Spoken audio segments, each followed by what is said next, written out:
الله الحمد لله الذي أبدع السماوات والأرضين والصلاة والسلام على من كان نبيا وآدم بين الماء والطين وعلى آله وأصحابه أجمعين وعلى كل ملائكة المقربين إلى يوم الدين وعلى عباد الله الصالحين برحمتك يا أرحم الراحمين. أما بعد فأعوذ بالله من الشيطان الرجيم. بسم الله الرحمن الرحيم. والذين جاهدوا فينا لنهدينهم سبلنا. صدق الله العظيم. وبلغنا رسوله النبي الكريم الأمين الرؤوف الرحيم. قال الله تبارك وتعالى في شان حبيبه الكريم: إن الله وملائكته يصلون على النبي يا أيها الذين آمنوا صلوا عليه وسلموا تسليما. اللهم صل على سيدنا ومولانا محمد معدن الجود والكرم منبع العلم والحكم وعلى آله وصحبه وبارك وسلم. مولاي صل وسلم دائما أبدا على حبيبك خير الخلق كلهم. هو الحبيب الذي ترجى شفاعته لكل هول من الأهوال مقتحم. یا ربی بالمصطفى بلغ مقاصدنا واغفر لنا ما مضى یا واسع الکرم. اللہ وحدہ لا شریک جل مجدہ الکریم کی حمد و ثنا اور اس کے حبیب مکرم رسول معظم باعث تخلیق کائنات باعث ارض و سما حضور خاتم الانبیاء محمد الرسول اللہ صلی اللہ تعالی علیہ وآلہ وسلم کی بارگاہ میں درود و سلام کا نذرانہ پیش کرنے کے بعد ذوی الاحتشام واجب الاحترام معزز و مکرم سامعین و سامعات و ناظرین، السلام علیکم ورحمۃ اللہ وبرکاتہ۔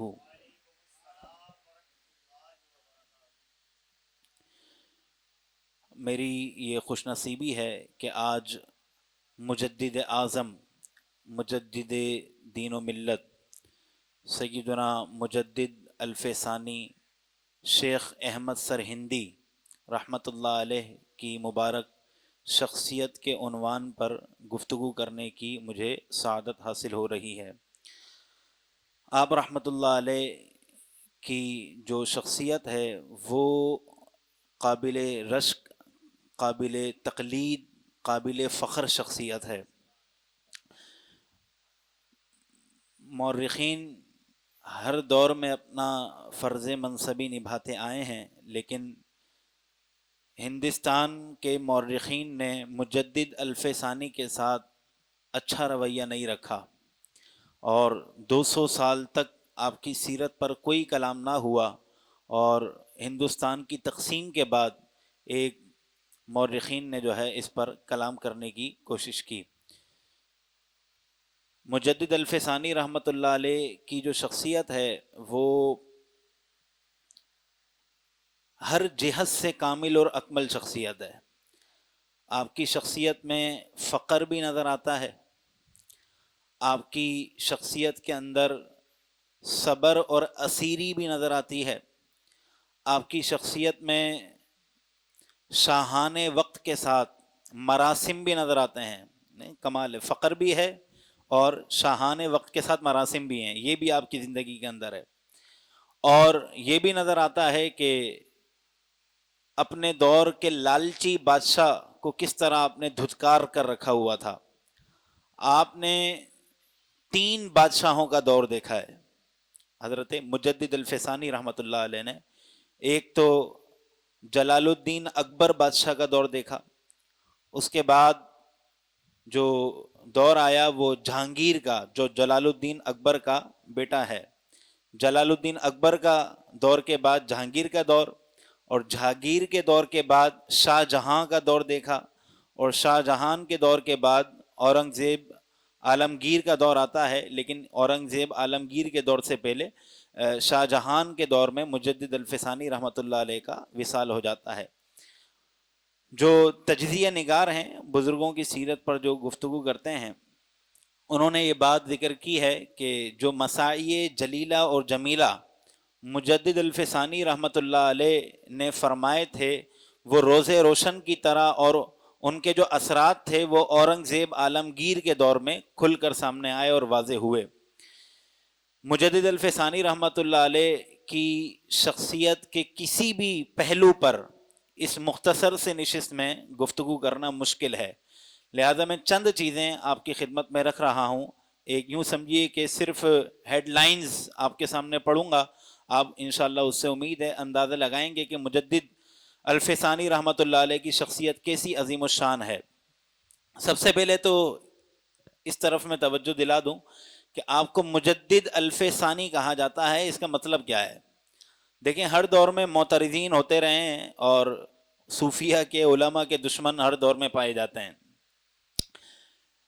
مجدد الفسانی اور آج اعلیٰ حضرت امام اہل سنت کا عرس بھی ہے، 25 صفر ہے، تو ان دونوں حضرات کے اوپر بہت سارے لوگوں نے عجیب و غریب قسم کے اعتراضات کیے۔ جیسے محمود الحسن دیوبندی نے شہاب الثاقب کے اندر لکھا کہ مولوی احمد رضا نے اپنے نام کے ساتھ مجدد کا لفظ خود لگایا ہے۔ اسی طرح کا اعتراض مجدد الفسانی پر بھی ہوا کہ مجدد الفسانی رحمۃ اللہ علیہ نے خود کو اپنی زبان سے مجدد کہلوانا شروع کیا ہے۔ مجدد کا مطلب ہوتا ہے جو نئے سرے سے دین کی تجدید کر دے، جو خامیاں اور رخنے دین کے اندر آ گئے ہیں ان کو، اور بدعات دین کے اندر آ گئی ہیں ان کو ختم کر دے، اور صحیح تصویر جو ہے وہ دین کی لوگوں کے سامنے واضح کرے، اس کو مجدد کہا جاتا ہے۔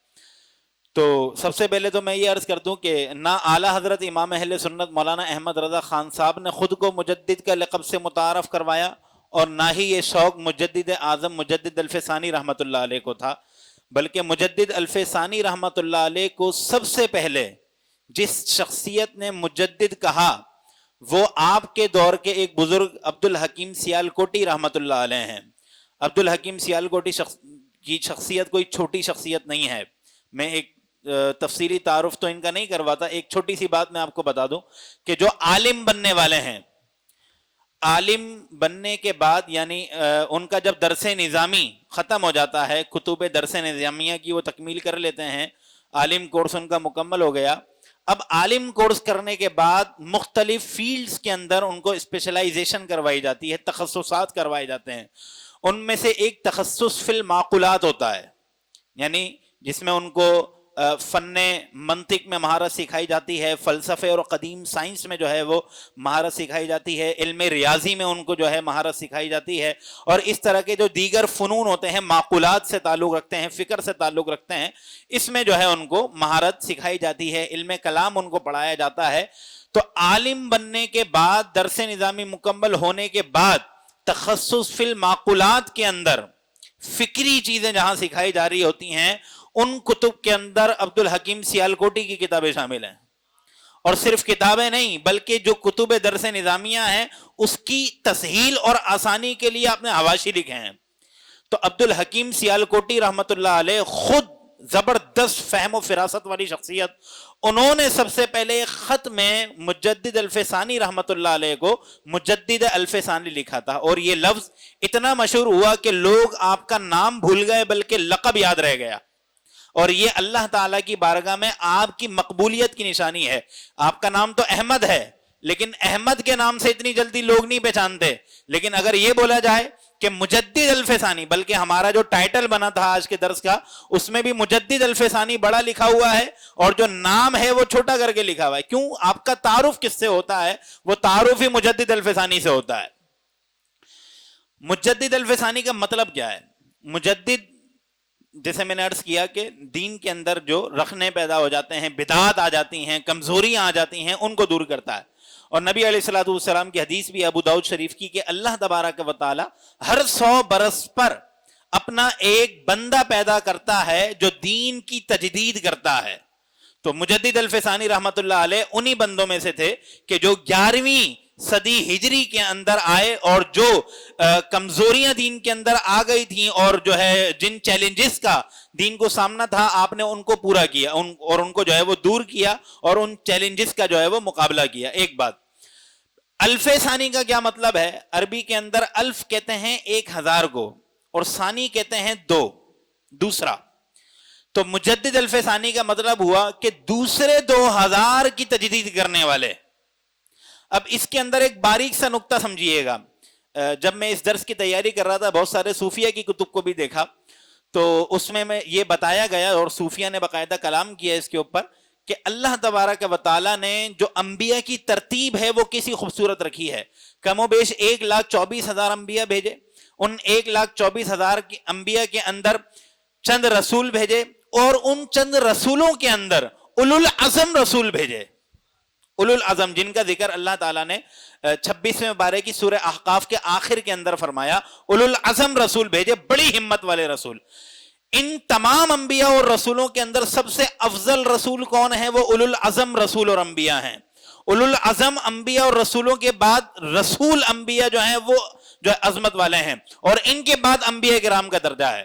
اللہ تبارک و تعالیٰ کا ایک خوبصورت انداز ہے اور مبارک طریقہ ہے، سنت الہیہ ہے کہ وہ اپنے ہر اولو العزم رسول کو 1000 برس ہونے کے بعد بھیجتا تھا. اس کو سمجھیے گا. اللہ تعالیٰ اپنے جو اولو العزم انبیاء اور رسول ہیں، بڑی ہمت والے جو رسول ہیں، اللہ تبارک و تعالیٰ نے ان کو 1000 سال گزرنے کے بعد بھیجتا تھا. اس کا طریقہ کیا تھا؟ ان اولو العزم رسولوں کے اندر کون ہیں؟ حضرت ابراہیم علیہ السلام ہیں، حضرت موسیٰ علیہ السلام ہیں، حضرت نوح علیہ السلام ہیں، حضرت عیسیٰ علیہ السلام ہیں، اور ہمارے نبی علیہ السلام کی شخصیت ہے. اب یہ 4-5 رسول جو ہے وہ اولو العزم رسول ہیں. اب اس کے اندر ایک اور باریک سا نقطہ ہے. اعلیٰ حضرت امام اہل سنت ملفوظات شریف کے اندر ایک حدیث نقل فرماتے ہیں کہ جس میں نبی علیہ السلام نے ارشاد فرمایا کہ دنیا کی عمر صرف 6 دن ہے.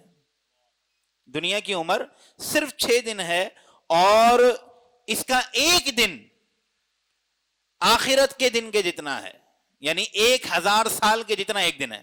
تو 6 دن 6000 سال ہوئے.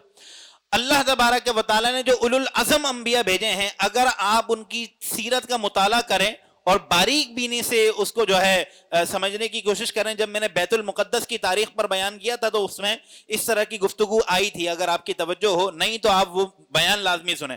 اس میں جو ترتیب انبیاء کی ذکر کی گئی ہے کہ 1000 سال گزرتے ہیں اللہ تعالیٰ اولو العزم نبی کو بھیجتا ہے، دوسرا 1000 سال گزرتا ہے اللہ تعالیٰ دوسرے اولو العزم نبی کو بھیجتا ہے. یہ سلسلہ نبی علیہ السلام تک چلتا رہا، اور نبی علیہ السلام آخری نبی، آخری رسول اور آخری اولو العزم رسول ہیں. لیکن نبی علیہ السلام کے بعد نبوت اور رسالت کا سلسلہ ختم ہو جاتا ہے. صوفیہ فرماتے ہیں کہ یہ 1000 سال کے بعد اولو العزم نبی کو بھیجنے کی جو ہے کیا ضرورت پیش آئی.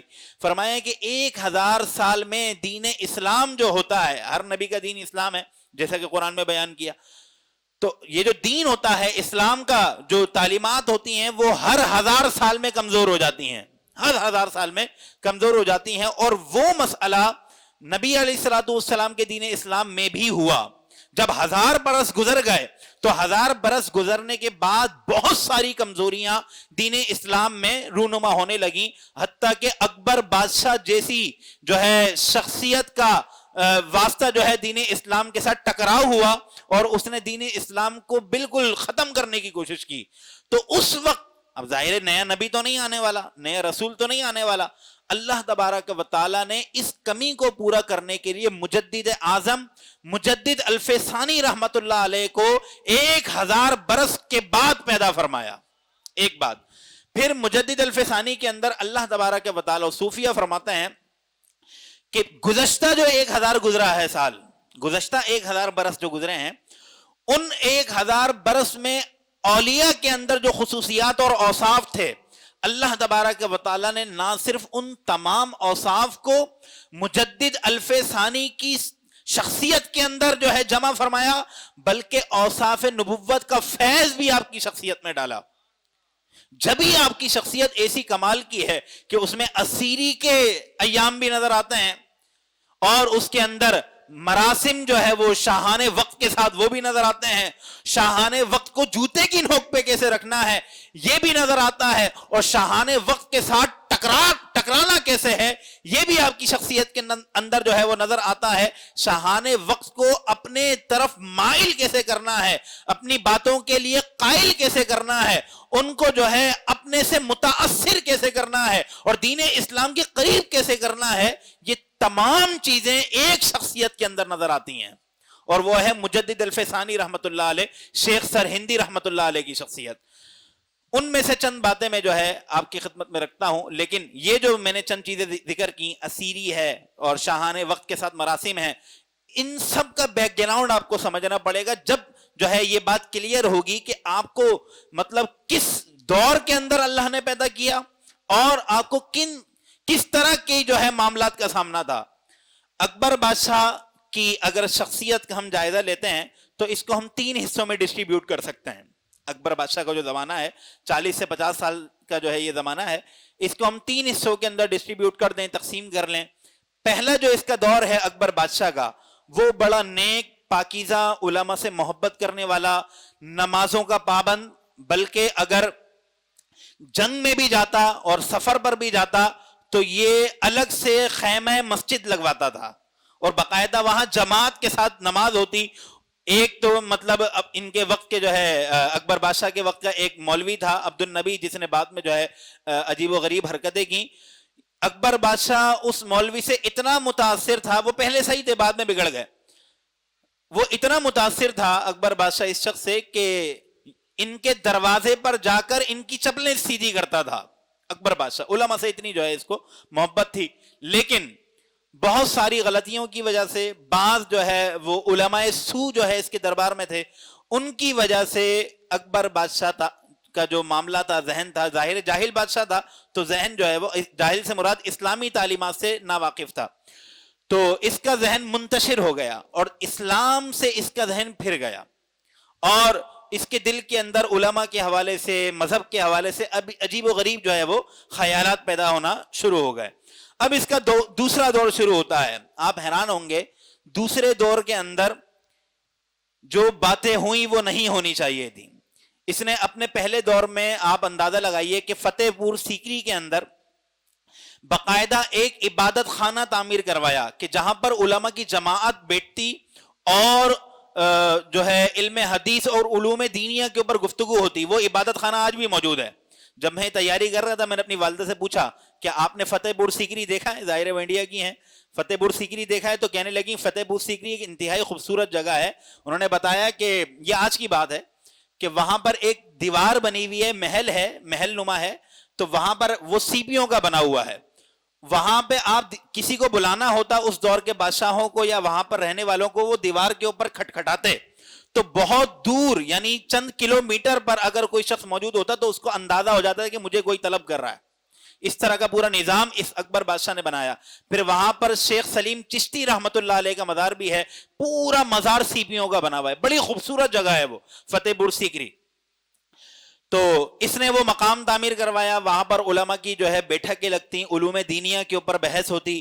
لیکن دوسرا دور جب شروع ہوا, یہ اس کے قریب جو ہے عیسائی ہونے لگے, اور فتح پور سیکری میں جو عبادت خانہ بنایا تھا اس کے اوپر جو ہے عیسائیوں نے قبضہ کر لیا اور اس کا جو ہے قرب حاصل کیا عیسائیوں نے, اور اس کا قرب حاصل کرنے کے بعد اس کا ذہن خراب کرنا شروع کیا.